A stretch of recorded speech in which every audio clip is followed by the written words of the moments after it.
I've started the recording.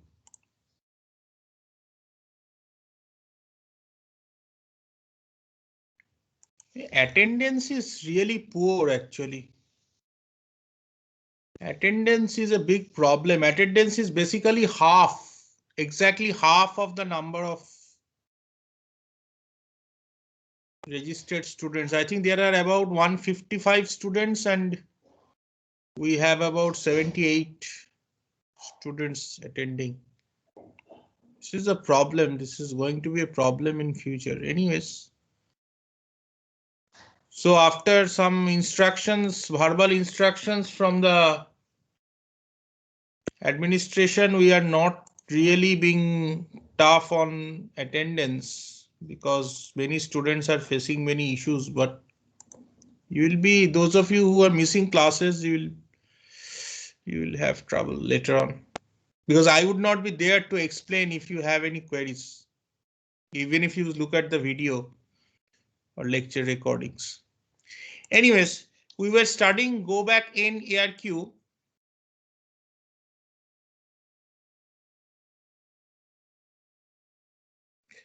Go Back N ARQ is a better pipeline version of an ARQ protocol. It is an improvement over stop and wait. It allows multiple frames to be sent out at one go, depending on whether those frames are in something called a window. Okay, the window size is defined and those frames can be sent out.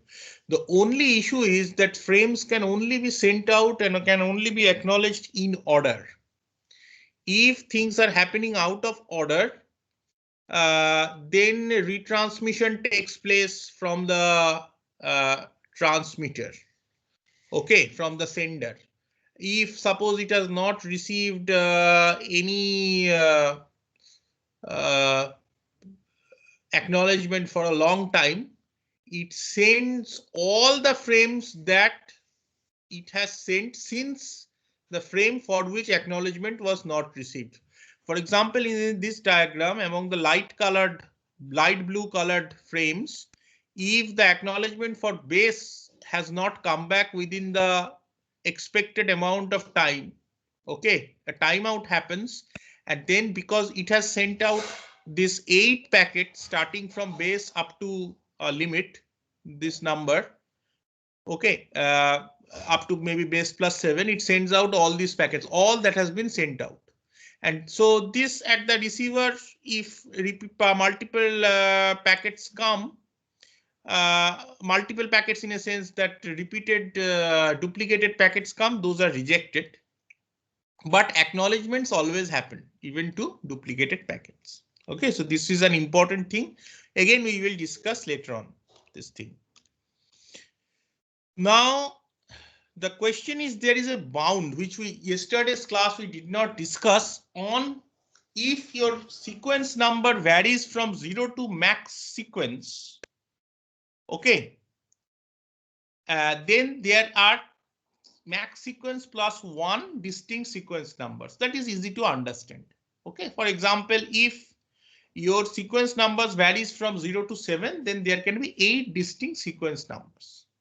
Now, then the maximum number of outstanding frames, which is also equal to the window size, is actually max sequence and not max sequence plus 1. This is a mistake that can be made, but you have to be careful. We will now see with 2 examples what happens if you respect this limit, if you do not respect this limit, and then if you respect this limit. Okay, first you suppose you do not respect this limit. So your max sequence is 3.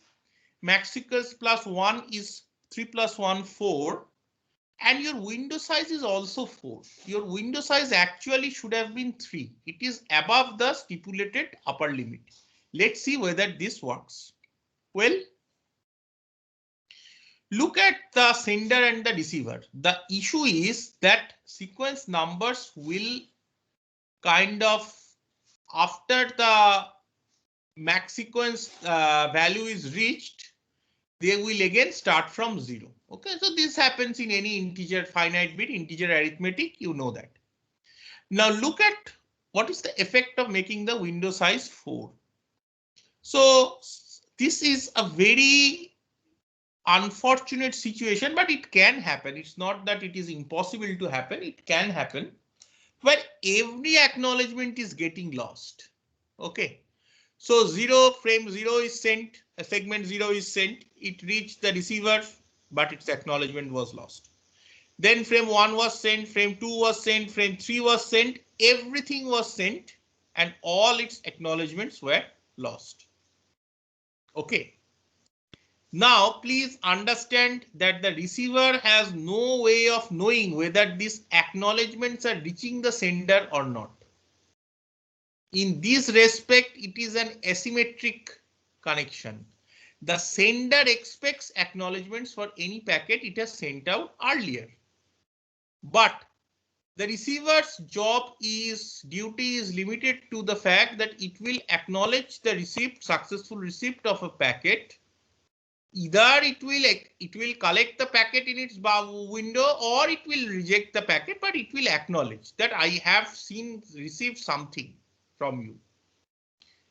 But there is no acknowledgement to acknowledgement. Okay. Acknowledgement is the end of the story. So when these acknowledgements to 0, 1, 2 and 3 do not reach the sender, the receiver has no way of knowing what exactly is happening. Now what happens is after sending out all these frames, 4 frames, finally frame 0 times out at the sender.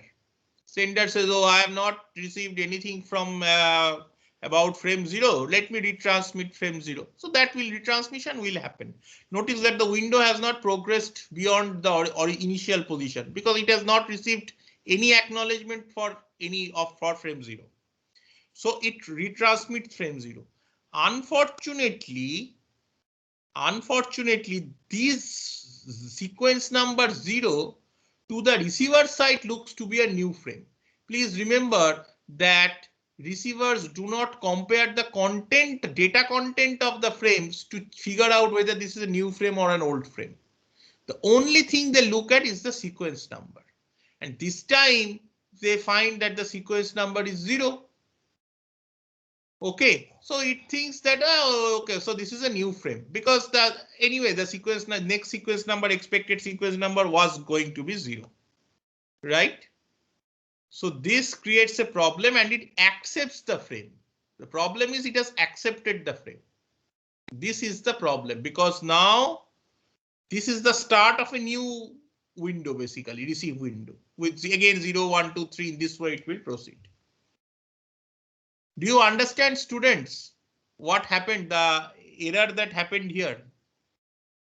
That this is actually an old frame, but the receiver has accepted it thinking it is a new frame and it has placed it at the beginning of the new starting receive window. Do you understand? Any question about this, students? Anybody has any question? So this can be avoided if the timeout time is decreased. Yeah, but the timeout time decrease, how much will you decrease? You have to give certain amount of time. See, another problem with timeout intervals is it is not predictable. Okay. So you decrease it, but even then this type of things can happen. The transmission time can vary widely. Okay. It can vary by huge amounts, by factors of 10 or so maybe. For a short duration of time, within a short duration of time, it can vary widely. This is the problem with the network, with the transport layer. The transport layer, again, please remember, is trying to hide the deficiencies of the network layer which is below it. The network layer does not provide any delivery guarantee. It does not provide any maximum time upper limit guarantee, nothing. That we have introduced this timeout upper limits. This is the decision of the transport layer. The network layer has not told the transport layer to impose these limits. The retransmission is a decision or a policy taken by the transport layer. Okay, network layer has said, I will not give you any guarantee. I will neither give you a guarantee that at all whether I will deliver. I will not give you a guarantee of within what time I will deliver, nothing. And the transport layer has made very difficult to keep promises to the application layer saying I will give you all this service. This is the problem there. So basically we are studying schemes to address the deficiencies of the network layer. Most of the things that we are going to study in today's class, you will understand when your insight about the subject develops a little bit, that most of the design decisions or the policies of the transport layer is essentially to hide the deficiencies of the network layer. Now let's see what happens that if the window size is made according to the stipulated or suggested upper limit. So max sequence is 3. Okay, which means sequence numbers can vary between 0 to 3, 0, 1, 2, and 3.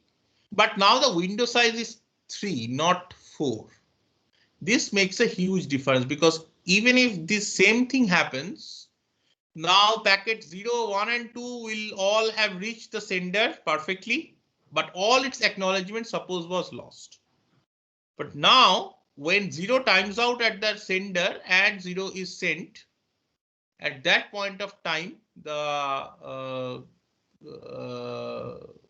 receiver will discard it because 0 is not within its stipulated window.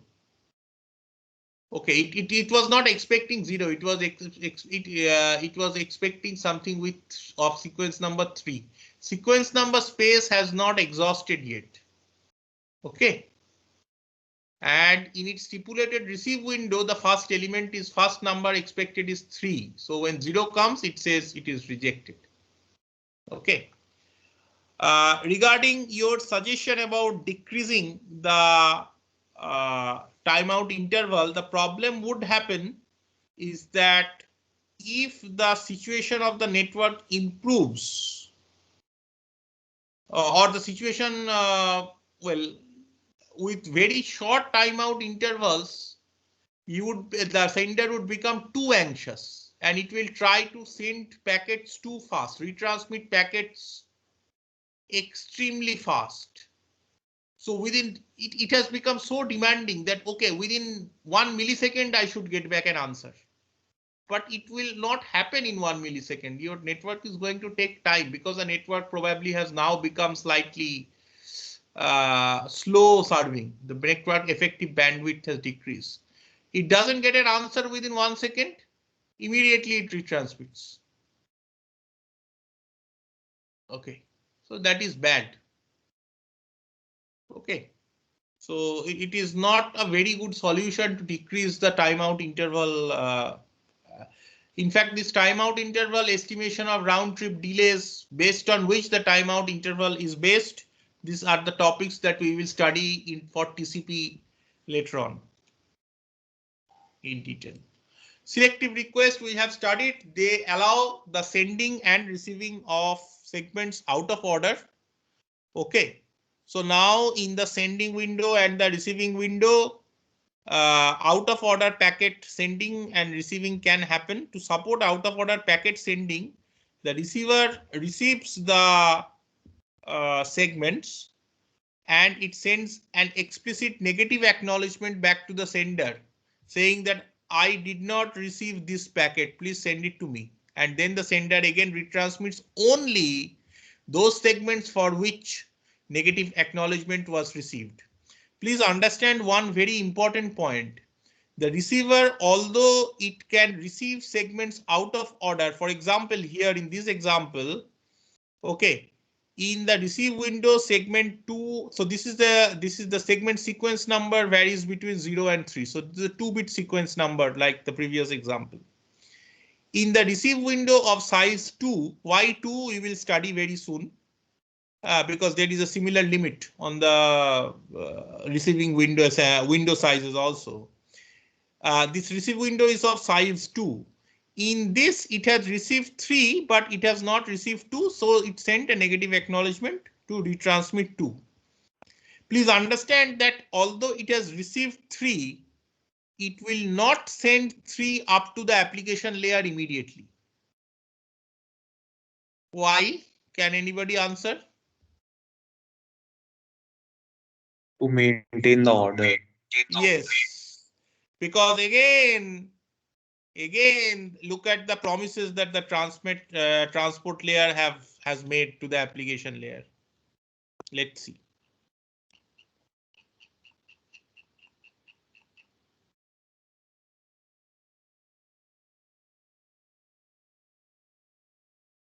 Ordered packet delivery is one of the promises that the transport layer has made to the application layer.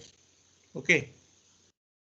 So even if, although it has received packet number or segment number or frame number, whatever you want to call, we should call it segment number actually.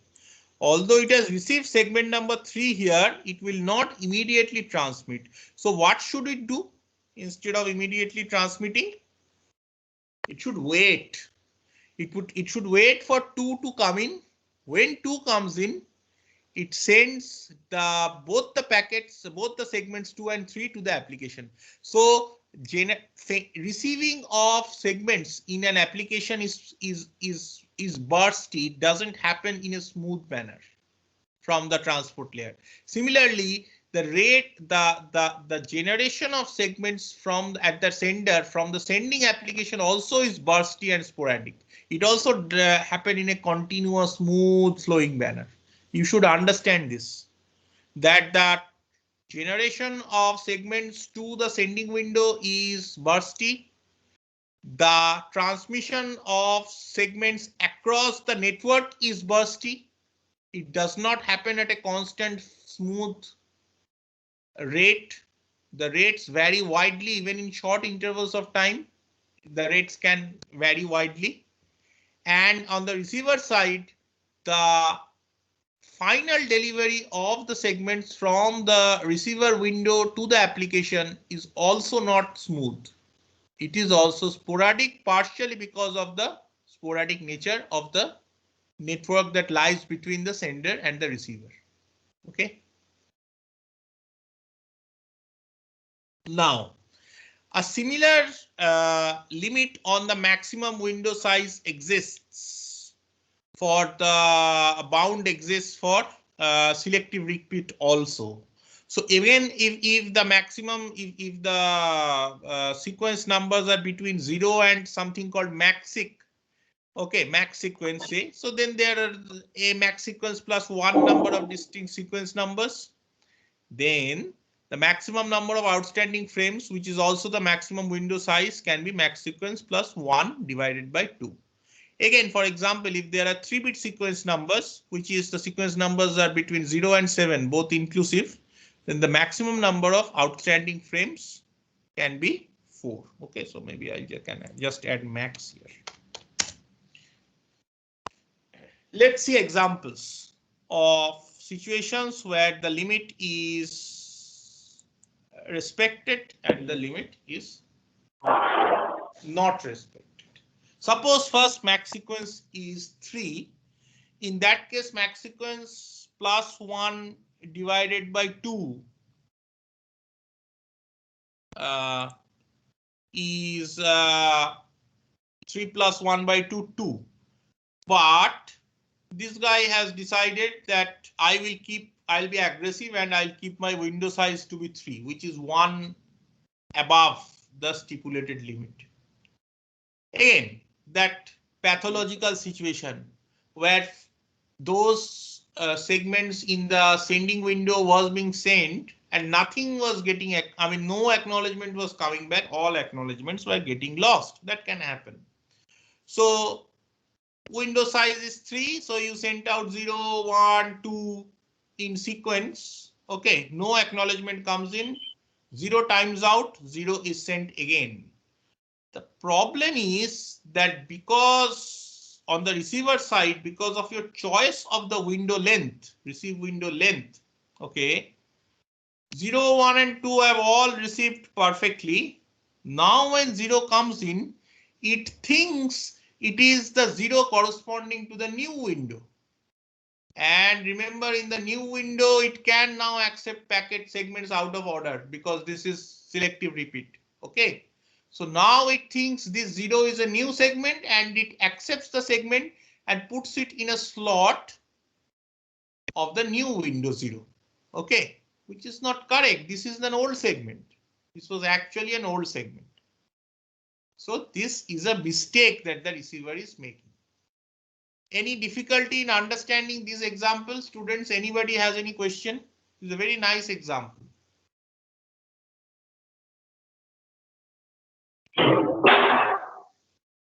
Notice that, I have one more question. Would this problem had happened if there was, if this was go back in 3 and 3, there would not be any problem, right? Just now we saw an example. There was no problem here.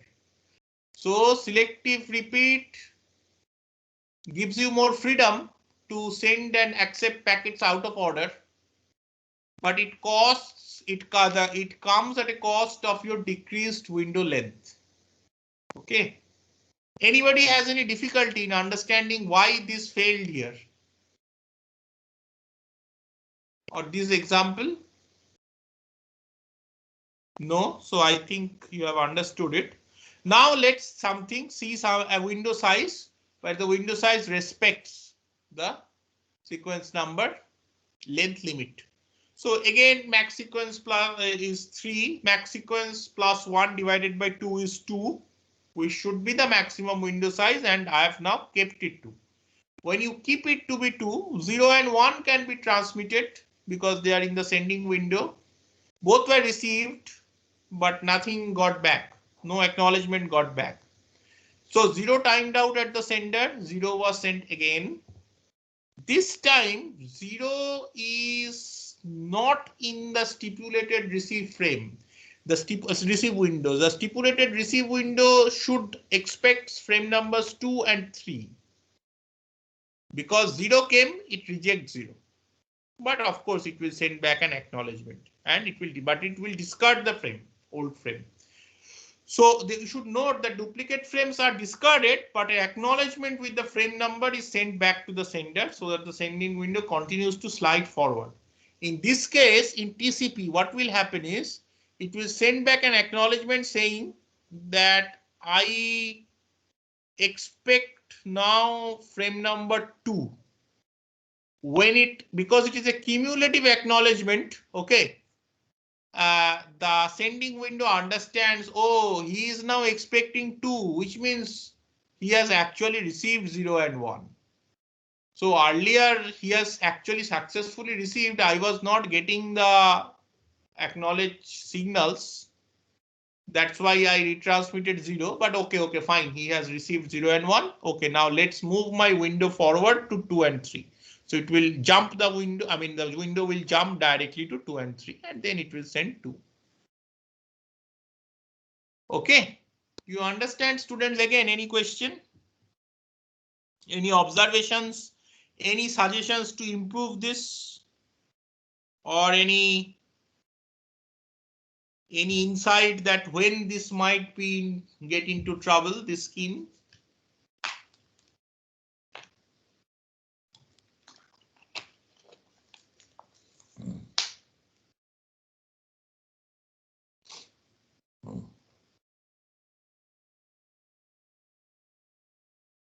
Fine. So let us move. Now, one Sir, very does important. this jump, Yes. sir, does the jumping always work? If the size was greater than window size was greater than 2. No, window size was greater than 2. Jumping will not work. The worst thing is packets which are not in the correct sequence will be old packets might be accepted as a new packet, like this example showed here, that the window size was also 3, which was above the stipulated limit. Okay, so this was stipulated limit plus 1. So an old frame was thought to be belonging to a new to the current receive window, and it was accepted out of order. So Okay. this is completely wrong actually. Okay, this will not work. So I'll just mention that.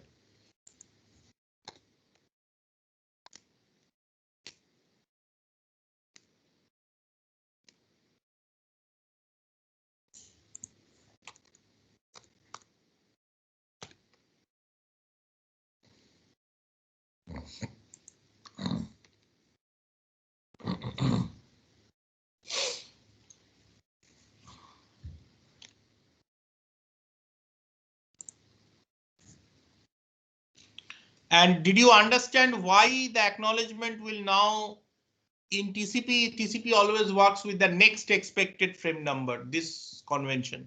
Why the sender would now, when it receives 0, it will discard 0, and why it will now send an acknowledgement with number 2, because 0 and 1 it has already received. Okay, in fact, it will send an acknowledgement with next expected frame number 2 also in this case, the second acknowledgement for 1. But that didn't reach. But again, it will send the same thing, that my expected segment next is segment number 2. When that, probably this time it will reach the sender, that time he understands that 0 and 1 has been accepted, has already reached the receiver. That's why he is now saying I want segment number 2. So he stops bothering about 0 and 1 and pushes his window forward by 1 go. And the window now comes to 2 and 3. Okay. Okay. That's why it's a sliding window is more effective than stop and went. Stop and went always it proceeds the window by exactly one at a time, one step at a time. Whereas sliding window, if everything goes well, a chunk or a collection of n packets will reach the receiver. You will receive a cumulative acknowledgement for everything, and your window will shoot forward to the right by n locations, n spaces. Okay, so right shift by n places, new n frames are ready to be sent when they are available from the application layer. So that's why it's a pipeline and it is so effective and efficient.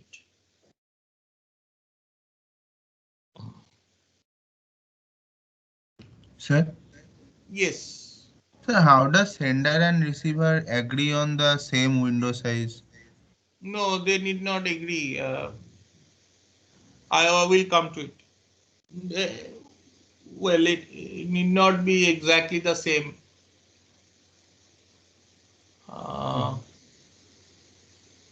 I mean, you are saying what should be the, how do they agree, or whether it should be the same, or I think window side is the same, but the value is not constant.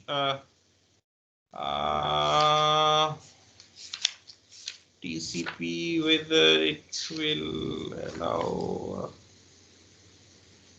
window size. Window size is a parameter, okay, which basically determines the what should be the window size. It is proposed by the person who starts the connection, I think.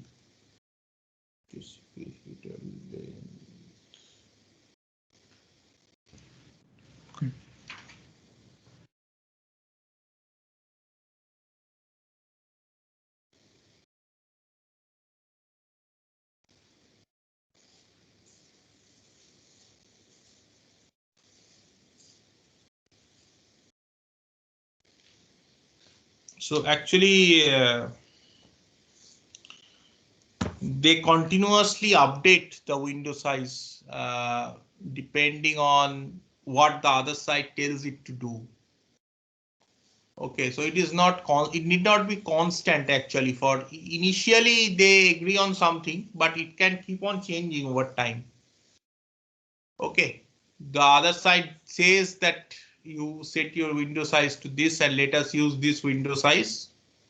And but this keeps on changing. When we study TCP, it will be clear. And there is a mechanism, there is a field in TCP segments to set it. Okay. So this is set by mutual understanding by transmitting messages. I mean, those are not separate messages. Those are fields in the TCP segments. Now let's come to another very peculiar thing. Or till now we have studied that sliding window is good, stop and wait is bad, but if you have to understand that not all links are very good links. Okay. So there is something called a bandwidth delay product. This actually kind of restricts your overall performance.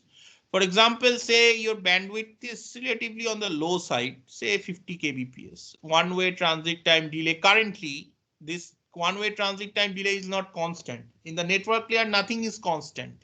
Okay. This is not like a dedicated telephone connection where more or less the transmission time between you and the receiver is, if it's a continuous copper wire based connection, more or less you can get a fairly good estimate of what should be the transmission time. Okay, because electrical signals transmit over conductors at kind of fixed speeds, and from the material you can calculate that. So what is the length of the copper wire in between you and the receiver? If it's a landline telephone connection, from that maybe you can calculate. This is not like this, unfortunately. I mean, this doesn't work like that. IP networks do not work like that. Okay. So currently, suppose the one-way transmit time is 250 millisecond. Then you multiply the bandwidth with the transmit time. So suppose 1000 bit segment size means the bandwidth delay product is approximately the length of 12.5 segments. Okay. Now, acknowledgements will come back for every segment. Okay. So this takes a further round trip time. Okay. So twice the one-way latency. So the maximum number of segments that can be outstanding during this duration is 12.5 from the receiver side and 12.5 from the sender side, which is approximately 13 segments, 25 segments. But the first acknowledgement is sent only when the first segment is received. So it increases by 1. So 26. Okay. So this is the maximum link utilization. If 26 segments are in transmission between, on average, between the sender and the receiver, you are utilizing the network to the available bandwidth to the fullest, given that delay. Okay. Bandwidth and delay are slightly different things. Okay. Bandwidth is how much data you can send, and delay is a measured parameter of how much time is it taking for the signals to go from one point to the other. Their product is kind of the total amount of data that is pending, hanging in the network, corresponding to a particular connection between two parties A and B, say. Now, if BD is the number of frames equivalent to the BDP and W is the maximum window size, then W is 2 BD plus 1. Okay, so this is kind of the maximum window size in terms of the BDP. This, if you set the maximum window size to 2 BD plus 1, this gives the maximum link utilization. So this is what TCP tries to do. It continuously evaluates and measures the round trip time, or the based on its timer based thing, it sees how much time is it taking to get the acknowledgement. From that, using certain formula, it is, well, it's not very straightforward how it actually estimates the round trip time. Round trip time is just not one measurement. Okay, please understand. Round trip time is an average over several measurements. And how to calculate the average is just not a simple arithmetic mean. It is something else. We will study that. Why? That also we will study, not in today's class, later on. It keeps on estimating and updating the round trip times. Okay. As it keeps on estimating and updating, okay, and it has some estimate of the bandwidth. Based on that, it sets this W, this thing, to 2BD plus. It tries to set it to this value, around this value. Okay, it cannot set it to exactly this value, but around this value. This is to show you that the window size, just now somebody asked the question, how do they agree on this window size? They agree through message transfer exchange between them. These messages are not separate messages. These messages are superimposed on normal messages, and they keep on changing this. The more important concept is that this keeps on changing over time. Even over for the same connection, it can keep on changing if it's a long connection. It's connection for a long interval of time. Okay. Now let's see. Now suppose the link bandwidth is reasonable. 1 Mbps is not bad actually. Okay, 1 Mbps is, well, cannot be said it is that bad for ordinary connections. Of course, it is not in gigabit Ethernet or those kind of things, which is like 1 Gbps. But 1 Mbps is hardly, I don't think anybody, I don't think for wireless etc. connections, 1 Mbps is actually quite good. Now suppose the segment size is 1 KB, again quite reasonable. 1 KB is 1024 bytes. Suppose the delay between the two parties is 1 millisecond. Okay. Which of the protocol is better? Stop and wait, go back in, or selective request? All of us, we will very enthusiastically say, stop and wait is bad. It has very bad throughput. Go back in and selective request should be your only choices to go. Probably selective request, but please understand that the window sizes have certain limits. Okay. What happens if you calculate the bandwidth delay product? Your bandwidth delay product now is 1 kilobit, 1024 bits, and your segment size is 1 kilobyte. 1 kilobyte segment is a very, very, very reasonable length, probably a little bit on the smaller size. Okay, it could have been larger probably. Okay. Now, just one segment is 8 times larger than the BDP. Okay, just imagine the BDP is so small that your link cannot even hold one segment completely. So what is your window size? I mean, how does it matter? And you are saying we will have go back in and selective request where there are very large, might be very large windows. We will have very large windows. Then we will have great throughput. I mean, what are you talking of? Here it is so bad that the link cannot even hold one segment completely. And then you have a limit on the window size that is 2BD plus 1. Okay. So basically your maximum usable window here is kind of 1, but then you are going back to stop and wait. So in this case, stop and wait is better. You want to try to use sliding window forcefully in this poor situation, poor bandwidth delay product, your performance will be miserable. You will send out plenty of packets at one go. All of them will collide with each other because they will not reach the receiver within time. And you will not get back acknowledgements for most of them. You will retransmit again and again and again. Selective request is go back and is horrible. It will retransmit many packets.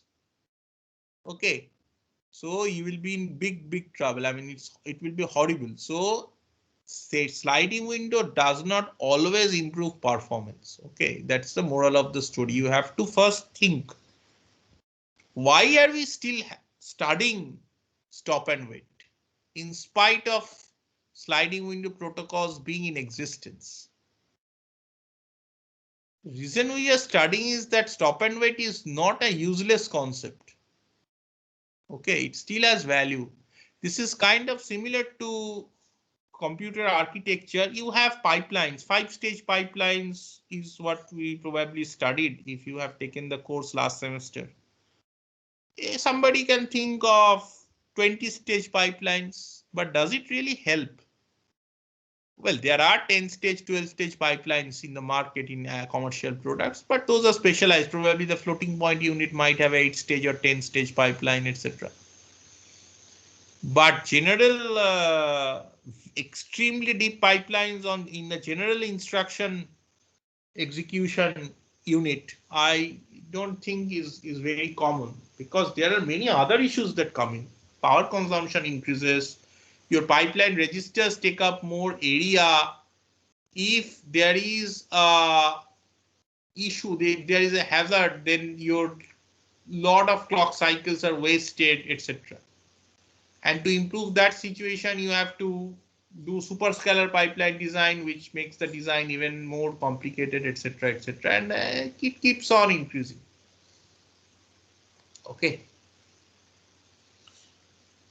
So stop and wait is better because it has less complexity, and in poor BDP situations, it gives better design.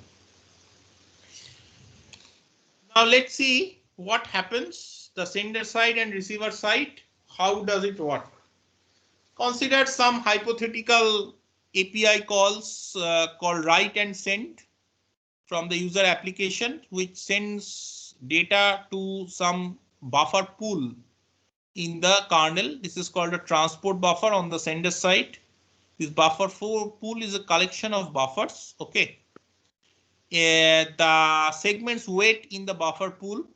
Periodically, another entity called tport send. This is also an hypothetical name, but this, depending on the transmission rate control mechanism, which determines that now it is a good time to send out something, it periodically triggers the transport send utility, and then it passes on data to the bottom layer. Okay, to the IP layer, which takes care of forwarding it further. Okay. So this write clock call will block the port until the complete data that is supposed to be written from the application is written in the transport buffer, provided there is space in the transport buffer. Okay. How much space is left is an important issue. If the application is generating plenty of data, everything cannot be sent to the transport buffer at one go.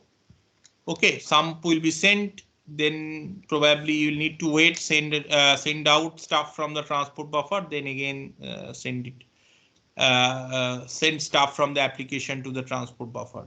Please understand that the transport buffer cannot immediately get rid of all data. Okay, you need to hold the data for some time. In any sliding window protocol, you only move the window when you receive acknowledgements, the necessary acknowledgements, then you are allowed to slide the window forward. So immediately you cannot just say that, oh, okay, just I have sent out the packet, get rid of it. You cannot do that. You have to hold it for some time. Similarly, on the receiver side, there is suppose an entity called transport receive, which receives data from downwards from IP from the network layer, and then they are separate transport buffers for different user applications. Okay. It checks the buffer. There is a mechanism to check the buffer periodically. When it finds that there is some stuff in the buffer which has to be sent to the application, it interrupts. The application need not keep on hearing all the time to the this reading mechanism. Okay, or to the maintenance connection with the kernel. Through an interrupt mechanism, it can wake up the application and say that some data is waiting for you. Please come and take it. And for the time period when the application reads the data, it blocks. Okay, and the complete data after it has been read, it releases this connection between the. It does not block. It goes and performs other things. Okay. So this is how this keeps on working. Now the question is that this interrupt thing, it can also be implemented either as an interrupt mechanism or polling mechanism, where periodically you poll the buffer to see whether there is something. Okay. You ask the poll buffer utility, please check the buffer at some intervals, maybe at periodic intervals, exact periodic intervals, or maybe not. But I mean, interrupt driven things are probably better because there is an overhead associated with an interrupt, but this polling mechanism, if nothing is coming from the other side, this polling most of the times will not find anything. So this is a wastage of effort. Interrupt, on the other hand, will only disturb you when there is actually data available for you. Okay, so that helps.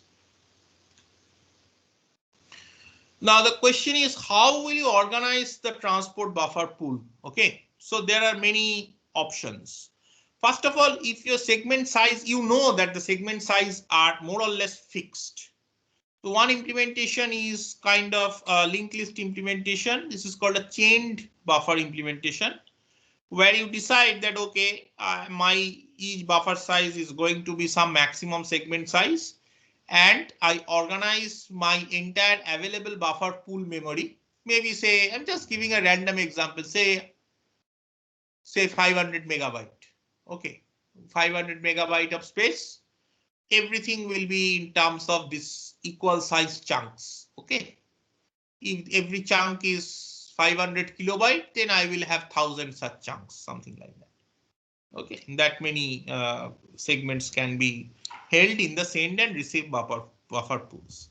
But there are two issues with this. One of them is that the maximum segment size you want to make, but there might be segments which are not the maximum segment size. The maximum segment sizes are quite large. Later when we study TCP, the allowed maximum segment sizes are quite large. TCP rarely uses that large segment sizes. Okay. Okay, it rarely uses very small segment sizes. Those are used, but very rarely. But it also rarely uses very large segment sizes. It kind of stays in between. So if you have already pre-decided that all my buffers are, every buffer is going to be the maximum allowed segment size, and you have organized your collection of buffers, that is buffer pools, in terms of that, then when you are not using segments which are of the maximum size, you are wasting space. Okay. Also, if you are using very small buffer sizes, then what will happen is then multiple buffers will be required to store only a single segment. Say your average, most segments are kind of in the order of 1 kilobyte, and you have decided my buffers, each buffer is very small. Each buffer is only half kilobyte. In that case, two buffers will be required just to store one segment. And the segment as an organization, segment is just not data. Okay, segment has many other things. There is a substantial amount of data, metadata present in something called a header of a segment. When we study TCP, we will study the segment format in detail. It's quite complicated. Okay, so now you will say that nice organized data structure, I will now divide, give part of it to one buffer, part of it to another buffer, then I will link list them internally, then I will link list them with other such segments. I mean, this is a big headache. Okay. So next option is, you say, okay, fine. Whenever a segment comes, I will decide what is the size of the segment. Dynamically, I will create, allocate a memory which is of that length, and then I will connect it. So now you are saying that, well, you see my buffers will now be of variable size depending on what segment I need to send or receive. But then, well, again, there can be issue of unused space. Okay, because probably you will still need to go for some amount of granularity in your discreteness in your size. Sizes cannot be exactly arbitrary.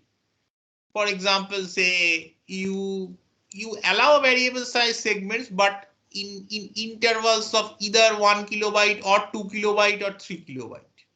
But then if something is 2.5 kilobyte and you have allocated a 3 kilobyte segment, then 0.5 kilobyte is wasted. And also this complication of implementing variable size buffers has to be taken care of. The other option is to implement a large circular buffer where the first segment, then there is a delimiter with some information, then the second segment start, then the third segment start, fourth segment starts, etc. And these unused spaces are there at the end. Nothing is wasted because now the unused space at the end of the circular buffer, this can be assigned to other segment also, another segment. And this is a circular buffer. So if that thing does not hold here, it can, if necessary, it can go back and occupy something towards the beginning. If in the meantime segment 1 has been freed.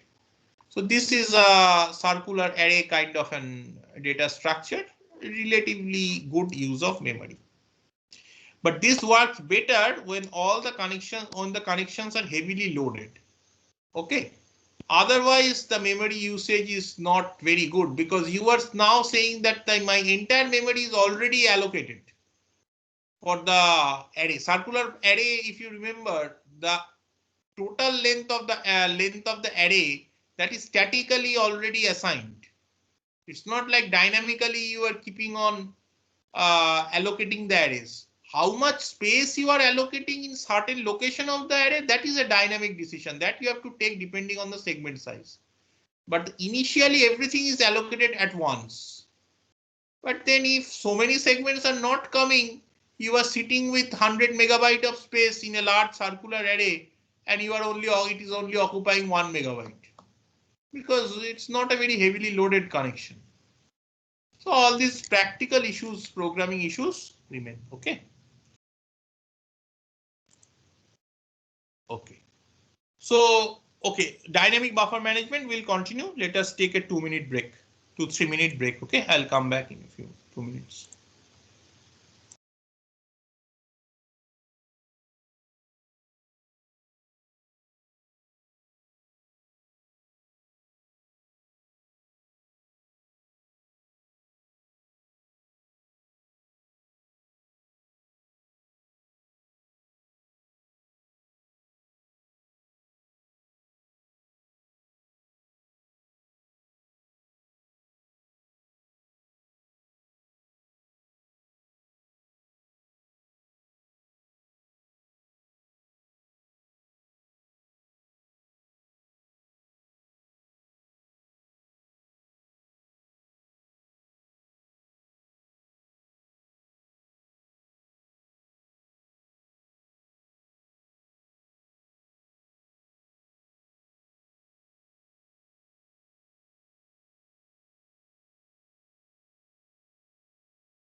Okay, let's continue. Okay. Now the question is that the buffer sizes, okay, these have to be dynamically adjusted. This is a very, very important concept. Okay. The sending rate by the sender transport entity and the receiving rate of the receiving transport entity, okay, or receiving, sorry, sending rate, the generation rate, okay, of the segments by the transport entity on the sender side, which is this one, okay. This depends on at what rate this application is generating data, okay, and also at what rate it is being able to send out this data depending on the transmission rate control mechanism, which is dependent on the situation of the network. It is not entirely under the, it is not under the application's control. So there are two different parameters or two different agents in play, independent agents, which determines at what rate data will accumulate in the transport buffer of the sender. One is the rate at which the sender application is generating the data, and the other is the rate at which the transmission rate control mechanism is allowing data to be sent out. Similarly, at the receiver side, there are two different entities which control how much data is accumulated in the transport buffer on the receiver side. One is the rate at which data is being received from the IP layer or network layer. Okay. And the second independently is the rate at which data can be removed by the application. Okay. It will interrupt the application and say, please remove the data. But the actual rate at which the application will remove the data, that is whether it can immediately listen. See, all interrupts immediately cannot be paid attention to. If the application is in the middle of doing something important, it might not immediately pay attention to such an interrupt. Those are called maskable interrupts. Okay. So in that case, it will decide, okay, I will listen. You are asking for my attention, but please wait. I will listen to you later. Let me complete whatever I am doing. So during that period of time, the transport buffer should keep on holding this information safely for the application to collect it at some point of time later on, shortly. I mean, not very not like after 2 days or 3 days, maybe after 2 milliseconds, but for 2 milliseconds, it has to hold the data. Fine. So these, because of these independent factors at play, the window sizes are advertised by the two parties to the other side.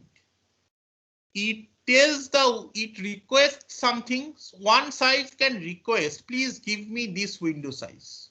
Means your window size space, I am requesting, give me this much. Because I am going to send out data that fast. I mean, so much data. The other side replies, no, listen, you are wanting like size 8 window. We can only give you size 4 window. Okay. I cannot give you more than that. You have to adjust and send out data properly so that you are not sending out data too fast, because I cannot support such fast sending of data. Then your packets will come at my end and I will not accept them because my buffer is full. Packets can be rejected at the receiver if buffers are full. Okay. This is an unfortunate situation, but this can happen. So no point asking for too much of space from a receiver on the receive window size when from the on the sender side. Saying the example is this, what actually happens. So through window sizes, requests can be made. For example, A is kind of the sender and B is the receiver. So again, to make life simple, This is an asymmetric connection where A is only sends messages and B only receives and acknowledges. First, please pay attention to this very carefully. Okay. First, through some message connection has been set up, some data transfer probably has also happened, or it is towards the beginning. Okay, no, I mean data transfer hasn't yet started, just towards the beginning of the session. Connection handshaking, three-way handshaking has successfully happened and connection is set up. A sends a message. How this message is sent, we will study later when we study TCP. A tells B, please give me 8 buffers. Request 8 buffers means on your side you have 8 buffers. It is telling B. Okay, because on my side maybe I have decided to have 8, size 8 buffers. So B says, okay, A wants 8 buffers, but B calculates and says, no, I can only give you 4 buffers. Acknowledgement 15 means that the next expected packet number is 15. Okay. And it says buffer size 4. So this is piggybacked on the message. Okay, acknowledgement and buffer size is piggybacked. Then A starts sending. A says, okay, what to do? He says buffer's window size should be 4. Okay, I will also fix my window size to be 4, and I will start filling up my buffer as I receive from the application and try to send out this. So it starts sending out something here. Well, the acknowledgement 15 was used. Because these are 4-bit sequence numbers. Acknowledge 15 means probably message number 15 was done. This is not following again. This is not following a next expected convention. This is following a received convention. So I have received message number 15, but I am giving you buffer size 4. A is forced to fix its buffer size to be 4. Then it starts sending the messages starting with sequence number 0, because 4-bit sequence numbers after 15 0 comes. First, data M0 is sent. Then M1 is sent. Okay. Now there are 2 spaces in the buffer. Why 2 spaces in the buffer? Students, can any of you explain this comment on the right hand side of step number 3 and step number 4? Anybody?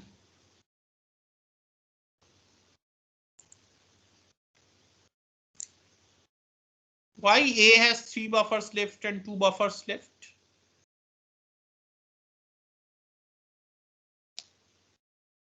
Hello, can you hear me?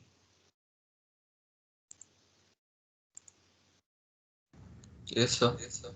Yeah. So why does this comment say A has 3 buffers left and 2 buffers left?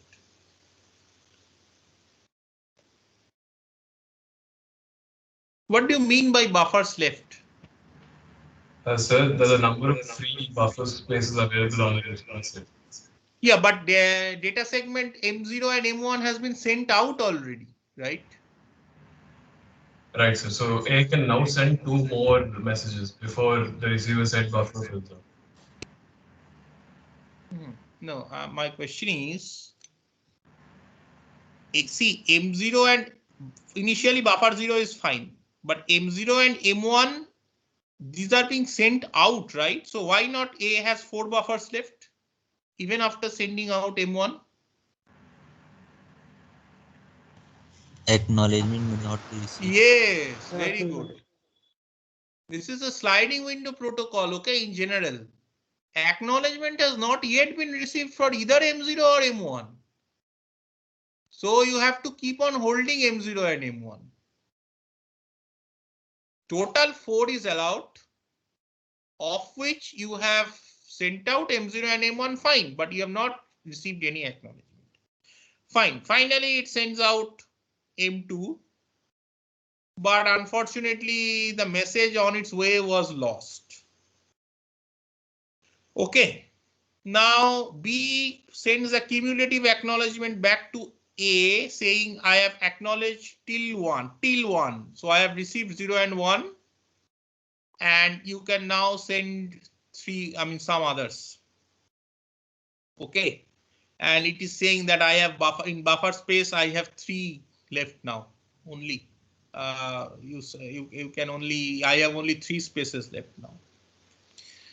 Now, because permission was there to send some more, A sent out 3, then A sent out 4.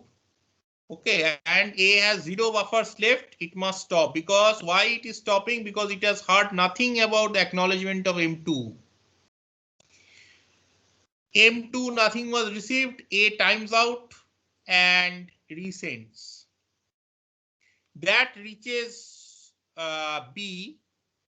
B says, I have no buffer space, unfortunately, but I am acknowledging 4, which means I have received everything till 4, but I don't have any buffer space. Then suddenly it sends another message saying, oh, my buffer space has now increased to 1. Then it sends another message, my buffer space has increased to 2. Okay. So A, when it receives buffer spaces increased to 2, finally say A gets M5 and it sends M. It could have also sent before that, after 11 also it could have probably sent. But anyways, after 12 it got a new message, immediately it sent. It has 1 buffer left because it is kind of aligning its number of buffers with the receiver. So when it got M5, it immediately sent it. Then finally it got M6, it sent it. It can send 2. And then it is waiting. When will I receive back my acknowledgements for M5, M6? It is waiting. Now B sends back a cumulative acknowledgement saying, I have received up to 6, but my buffer space is 0. Okay, so A says, okay, everything that I have transmitted to it has been successfully received at B, but unfortunately this guy doesn't have any buffer space left. No point sending anything to him now, because if I send, then he will reject it. Let me wait, let him tell me that he has some space, he has found some space, then I will send. Now something very unfortunate happens. After 15, message number 15, whatever A sends somehow gets lost on the way. Whatever B sends, whatever the receiver B is sending back is getting lost on the way, because suddenly the channel has become very, very noisy. It is not reaching A anymore. But then one of the messages that B sent back was acknowledgement 6 buffer size equal to 4. So it got a lot of free space now. It has 4 spaces, 4 segments it has got. So it can receive, actually this size is in terms of bytes, but say 4 bytes it has something.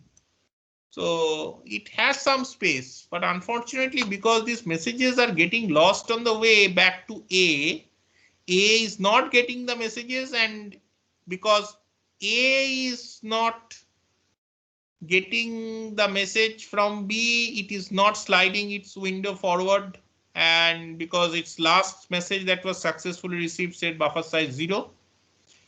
And B is also not doing anything because B is not waiting for messages to come from A. So this is kind of a potential deadlock. Each of them is waiting for the other to perform something else to do, which can lead to a deadlock if messages are not flowing properly. So the acknowledgements are very, very important part of connections. If acknowledgements do not flow properly in a network, then this type of buffer size management issues might happen, and the situation can become really bad. Next, this was what we were studying, is a rate management between the two individual parties. Now, what happens in a global scale? Suppose S and D are trying to communicate with each other, source and destination. Okay. In between, there are so many routers, so many routes are there. Each routes have different delays. This entire connectivity can be modeled as a directed graph with certain weighted directed graph with certain edge weights. These edge weights are basically symbolic of the cost probably or the delay between the two routers. It can be symbolic of some other parameters also, but usually that is this is a common metric. Okay, so say for example, from S till the first gateway router, the weight is something like 50. Okay, in this way. So how can you maintain optimal flow rate? So you can apply a max flow min cut theorem. But this is, this is really hard in a real large network, because to have us, first of all, to have a idea of the complete network graph is kind of infeasible. It doesn't make much sense. The network has become so vast. And if you're talking of the internet, it's an incredibly vast network. Okay, routing along so many different routes are possible. Doesn't make much sense. There is no centralized control. Later on, when you study networking, you will find some schemes which try to do some calculations based on this model. They try to estimate, at least in its neighborhood, what is the situation they try to estimate. Okay, but it's quite difficult to do. So theoretically, you can say that, well, I will send all my packets along a route which will ensure that there will be maximum utilization of the links, and I will send my data packets along that route only because the max flow min cut theorem tells me that there is a limit of the maximum flow that can happen in a given network like this. Okay, so you can try to abide by that limit, but it is very difficult to estimate such a limit in a real graph. So what they do is basically the allocation of bandwidths have to be autonomous. So what happens is, ideally you try to give the entire bandwidth to initial flow, then another flow starts, you decrease the bandwidth a little bit, then another flow number 3 starts, you say, okay, I will decrease the bandwidth of this flow a little bit, then another flow stops, it again increases the bandwidth a little bit, etc., etc. The question is, who is going to increase and who is going to decrease? Nobody is sitting there, nobody is the big boss who is controlling everything. Okay, there is no super user in this network who will control all this. So the the most magical thing about this rate control entire subject is that the rate control happens more or less in autonomous ways. Okay, in an entire huge network like the internet, where depending on decisions that are made locally by each individual party, every individual party respects the current situation of the network and accordingly it changes its sending out rate. It says, when it sees that the network is very fast, it sends out data. Network is very fast based on its own experience, within what time it is getting back an acknowledgement, this kind of things. The round trip time is very short. That metric also it keeps on continuously updating. As and when it sees that the network situation is quite good, it sends out data at a faster rate. When it finds, well, many packets are getting dropped, I have to retransmit them again and again, or the round trip time has become horrible. Okay, I am getting acknowledgements after long intervals of time. Okay, then at that point, those points of time, it slows down. It says, okay, things are quite bad in the network. Let me be less aggressive. And this is followed by everybody in the network. The network is a shared resource, okay? The link between two routers, okay, cannot be given to the one party. So I will come to it. So this concept is called congestion avoidance, where each party tries to avoid congestion. Okay. So how can you avoid traffic jams in a network? Well, one of the ways is one of the things is, of course, if there are too many cars, nobody has control over the other person driving a car. Means you cannot say that I will drive my car, you don't drive your car. Everybody will drive his or her car. Everybody has to go to office. Students have to go to school. People have to go to workplaces, hospitals, wherever. Okay, so everybody will say, no, no, no, I have a priority, I will go. So if the city does not have sufficient roads to support this, of course, there will be congestion. This is one way. But the second way is, you know that between this time and this time of the day, this road is particularly congested. You would say, see, there is a way to avoid this congestion. Either I will take a different route and avoid that road, or I will go at a different time of the day. I will not start my journey at that point of the day. This type of well-intentioned decisions by the individual agents is congestion avoidance. Nobody is superimposing, no traffic police is coming to your home and saying, no, no, don't start your journey now, start your journey after 1 hour, or don't take this route, take any other route. Traffic police sometimes in big cities do that, that this route is too congested, please take a different route. But in general, that is not the true. And in networks, computer networks, it is impossible to implement. Okay, because every agent is kind of autonomous. So given the dynamic nature of this network and the fact that every agent is autonomous, our sending rate for a well-behaved agent has to be the minimum of the network rate and the receiver rate. Network rate is what I perceive. Okay. What I am perceiving as the rate which my network can support, and the receiver rate is what my receiver is telling me that please do not send me data at more pace. I would not be able to handle this. Okay, as a teacher, okay, I can say I will teach very fast, cover a lot of topics in one day. But I have to consider two things. If I teach very fast, the quality of my teaching will go down.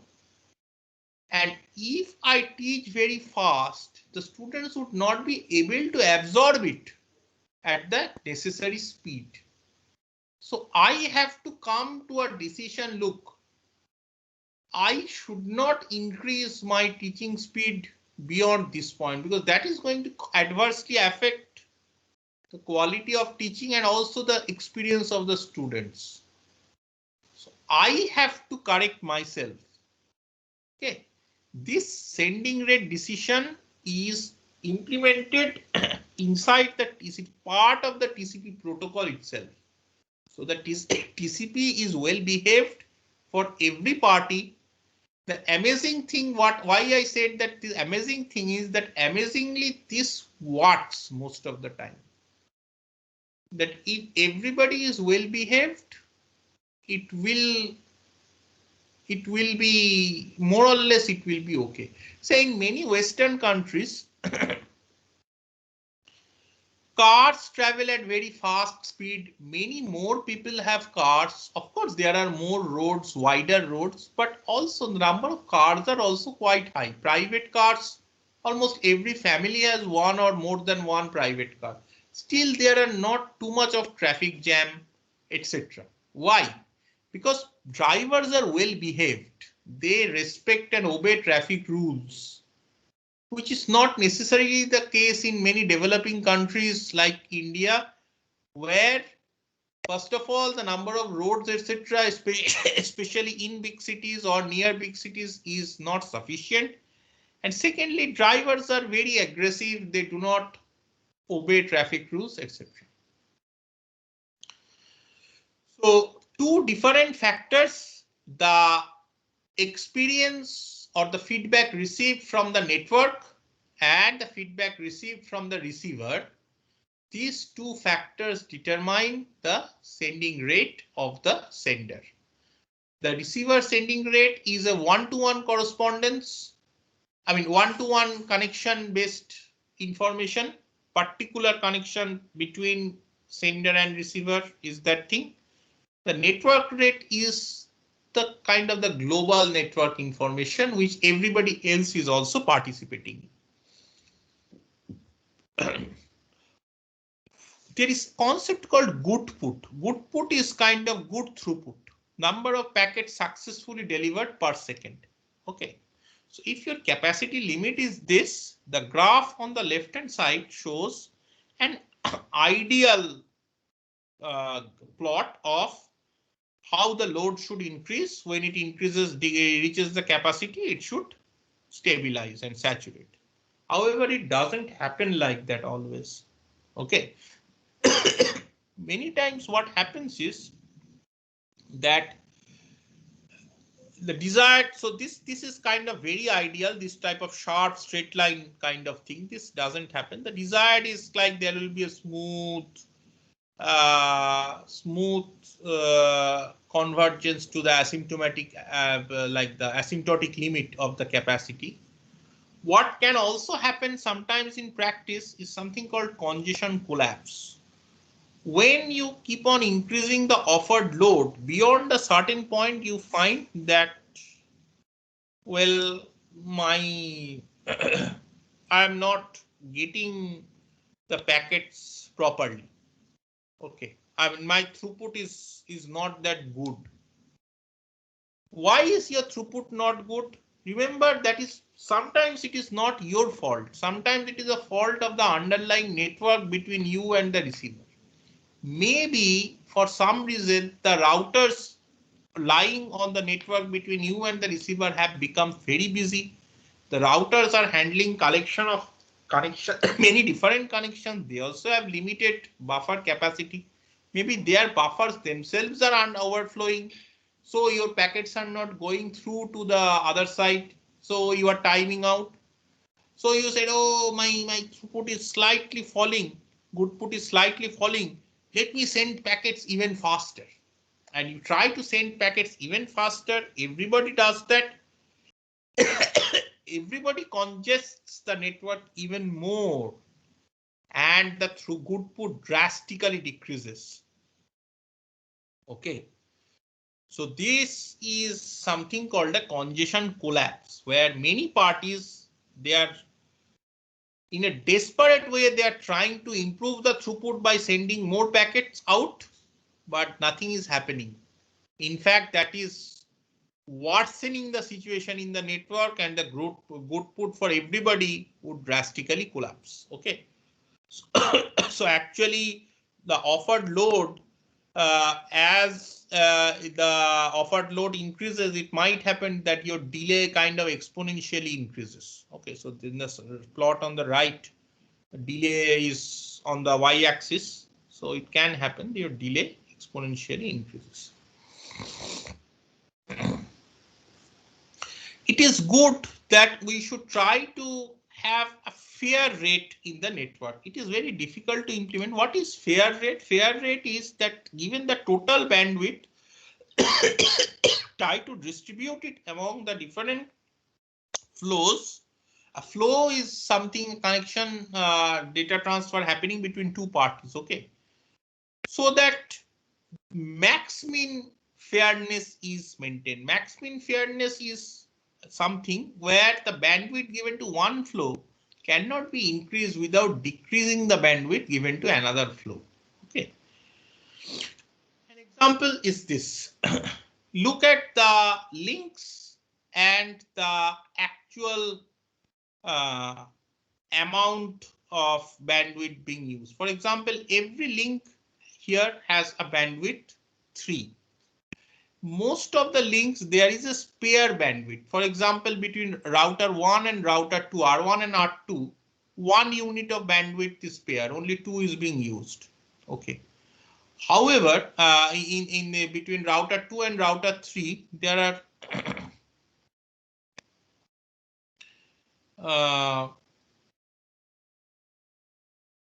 okay, okay, these are fractions. So consider that each of them has one unit of bandwidth, and 2/3 is being occupied between R1 and R2.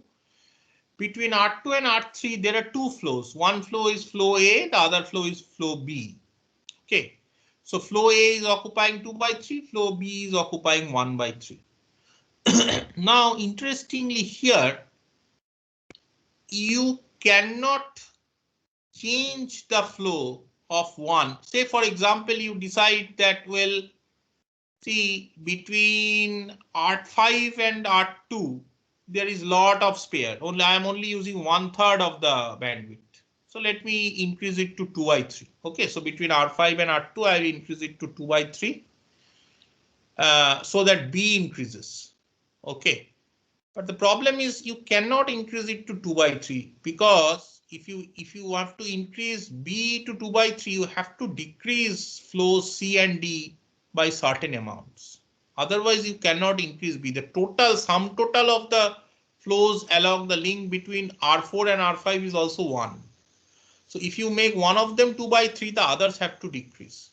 Similarly, flow between R1 and R2 has to decrease, because if this guy between R2 and R3 for B becomes 2/3, then the flow between R2 and R3 for A has to become 1/3, which means between R1 and R2 it will also become 1/3. So just because you gave additional bandwidth to B, you had to take away something from A. This is an example of a min-max, max-min fair allocation. Okay, whether this is perfect, well, this is not perfect because there is spare bandwidth that is being unused. But at least given this situation, you cannot do better. This is the max you could have done, best you could have done for these existing connections. Now we come to a very, very, very important and interesting concept called how to find a fair operating point for congestion control. This theory has been explored by many people, but the work on which the TCP's congestion control is based was developed in a paper by Chiu and Jain in 1989. You can just give Chiu and Jain AIMD on the Google and you will find the paper. Okay, you will see the PDF is still available. This is called an additive increase multiplicative decrease scheme. Okay, this shows that how the sending rate is modified. WT is the sending rate at time T. What should be the next sending rate? T plus 1 does not necessarily mean at time exactly T plus 1 second. No, please understand that. It means what should be the next sending rate when I need to calculate it. Okay, so that might happen after 10 milliseconds, after 50 milliseconds, after 1 second, after 5 seconds, whatever. So in a discrete way, you should treat this T plus 1. Currently, let WT be the sending rate. Suppose A, which is a positive, is an additive increase factor, and B, which is also positive but smaller than 1, is a multiplicative decrease factor. Then, if congestion is detected, it increases sending rate by adding a constant rate to WT. And if congestion is not detected, and if congestion is detected, it decreases the sending rate by multiplying WT with a constant between less than 1, between 0 and 1. Additive increase, multiplicative decrease. AIMD. Okay, why did they suddenly choose this and it got so popular that it was adopted in a global standard like TCP? Well, let's see. suppose there are only 2 users. They established this in the paper through this type of plots and also a lot of mathematical arguments. So in this class, we will not go through the mathematical arguments because that is probably the topic of some other types of subjects like performance modeling of computer network or those type of subjects. We will just study the concepts behind this. Conceptually, what is the case? Please notice this graph. There are 2 different bandwidths plotted along the x-axis and the y-axis. The bandwidths are in terms of percentage, 0% to 100%, etc. So user 1 can have the bandwidth between 0 and 100% allocated.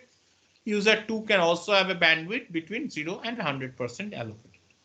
If user 1 takes up the entire bandwidth, user 2 has nothing left, and vice versa. If user 2 takes up the entire bandwidth, user 1 has nothing left, and this is not desirable.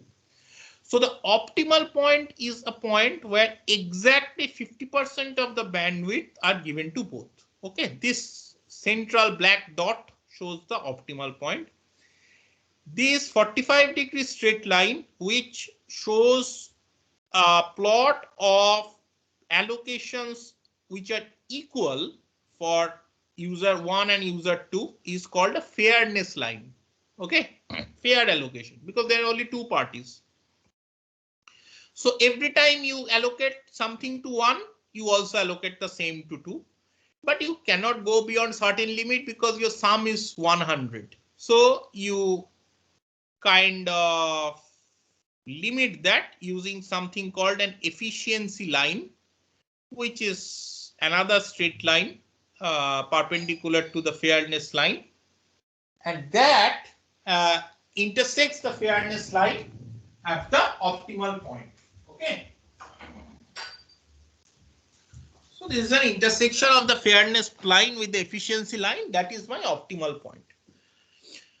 The question is, if you perform additive increase and multiplicative additive decrease, suppose your starting point, so you want to reach the optimal point. This is what you want. Okay, your goal is given a starting point in this space within this right angle triangle of 100%, 0, 100%. Any point of any line, any point, starting point inside, outside this right angle triangle, no point considering any point, because there is nothing more than 100% bandwidth for either 1 or 2.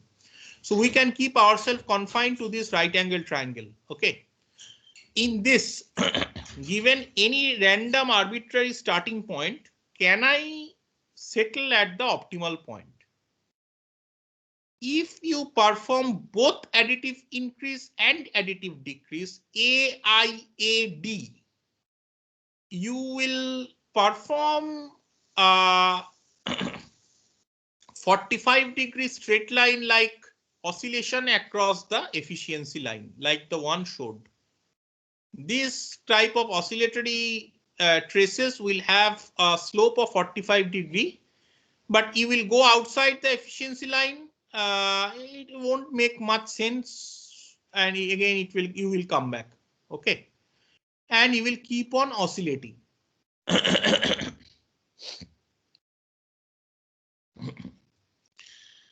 Now, what about the other?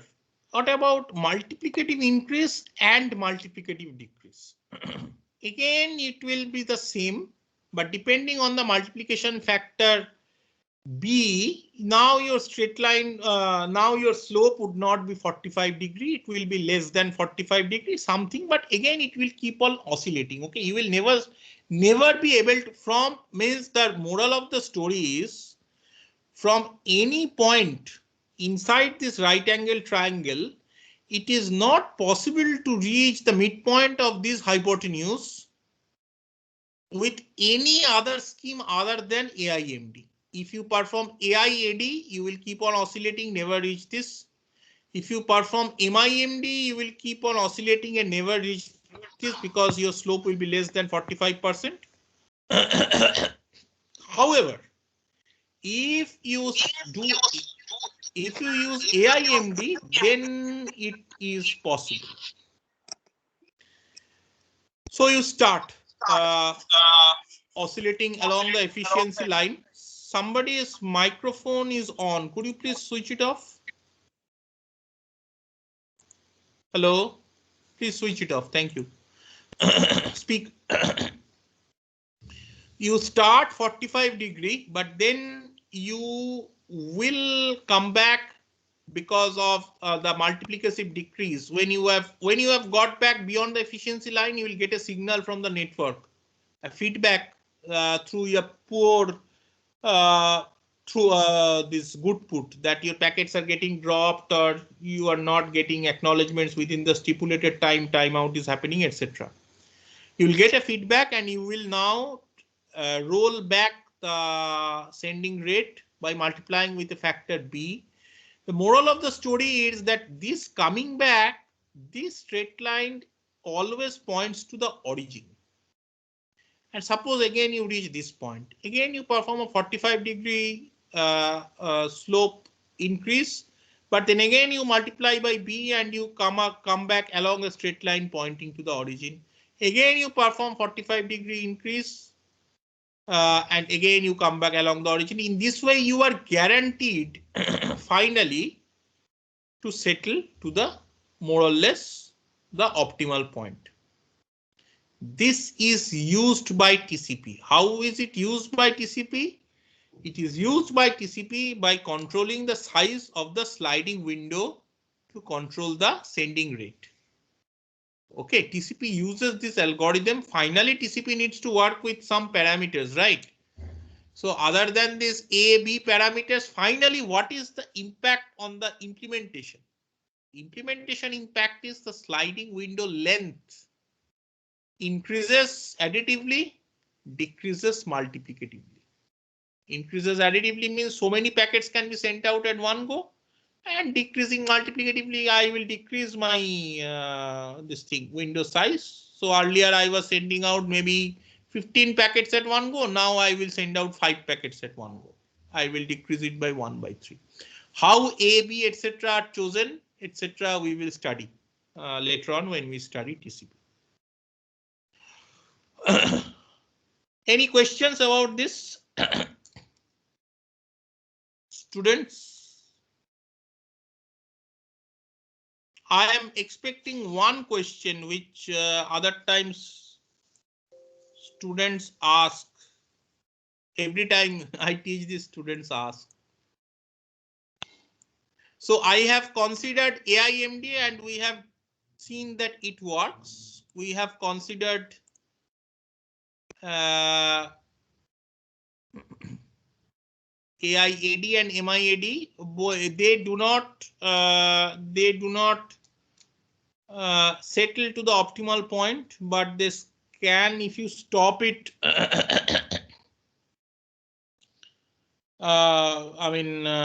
it will kind of settle at a point which is not the optimal point, something else, and that's not. I mean, and it will keep on oscillating if you don't stop. Okay.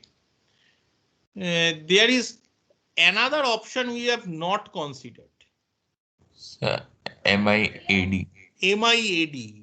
Multiplicative increase, additive decrease. Anybody has any idea what happens there?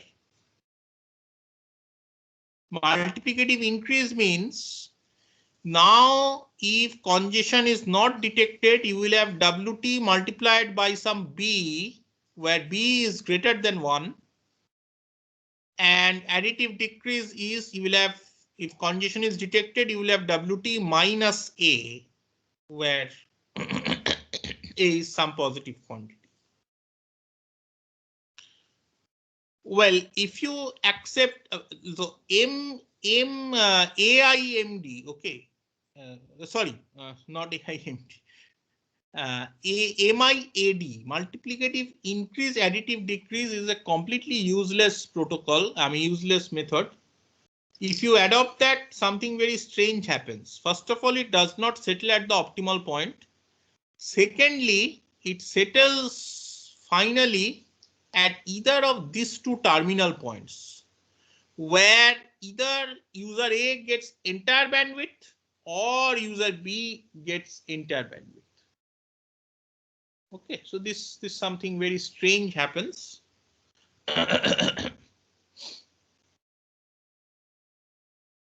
And which one will it settle? At which of these 2 points will it settle? Depends on which of them initially had more bandwidth. So if it was on 2 side, somewhere in this half of this right angle triangle, it will settle here. If it is on this side where it was more on the A side, it will settle here. Okay. So TCP uses AIMD, details about A, B, etc. selection, details about the window control mechanism, about the round trip time selection, everything we will study. Window size advertisement, how does it tell the other side what is a window size, what is the segment of like the structure of a TCP segment, all of these things we will study from next week. Next week Tuesday is a holiday. So we'll have our class on Monday. So I'll meet you on Monday next. Probably we will have a class test based on this topic. I will discuss with Professor Sandeep Chakraborty and we'll come back to you. Maybe if we decide, because we are not meeting before next Monday, if we decide within this week, I will come back to you and inform you over email about this class test, if there is a class test. Okay. Thank you. And I'm now stopping the recording.